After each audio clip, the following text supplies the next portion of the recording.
қазақстандықтарға президент жария түрде өз аузымен айтты. 20 мың бандит келді, Орта Азия елдерінің біреуінен ұшып келіп кетті деп. Бұл нәрселер анықталды ма? Қай елден келді, қай елге кетті, олар кімдер, сол елдерге сұрау жіберілді ма ол адамдар үшін? Және 20 мың бандит деген кім олар? Бұл сұрағыңа былай деп жауап берейін мен сізге. Бұл бәрі алынған ақпарат, бәрі тексерілді бізбен. Бәрімен тексерілді. Қанша сырттан ел қатысушылар, сұрақтар, біз басқа өзі уәкілетті органдармен бірге жұмыс атқарып, оның бәрін тексердік. Бұл берілген ақпарат ең бірінші күндері берілді ғой. Сол себептен жаппай тәртіпті тоқтату үшін төтенше жағдай, содан кейін террорға қарсы операция, ол да бәрі енгізілді. Мен соны сізге жеткізіп айтқым келіп отыр. Демек, президенттің айтқаны рас ол. 20 мың бандит болды, Орта Азия елдерінің біреуіне ұшып келіп ұшып кетті. Ол рас тексерілген ақпарат дедіңіз ғой? Біз оны бәрі ақпаратты тексеріп отырмыз. Бұл рас демек.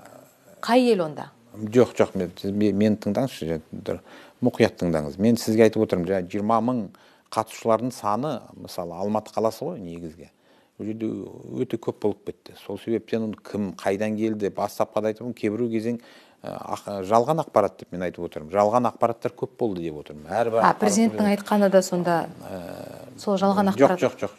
Негізінде болды ма? Мен айтамын, жалған ақпараттар көп болды. Ол ең бастап неше түрлі ғой. Соны тексеру мақсатында ол да болғанда шығар. Оны кім қалай қазір берді? Мен сізге оны айта алмаймын. Ұйымдастырушы ретінде арнайы мақсатпен осы жаппай тәртіпке келді деп қазіргі таңда мен айта алмаймын. Себебі олар біраз уақыт Қазақстанда тұрған, олар осы жерде жұмыс атқарған.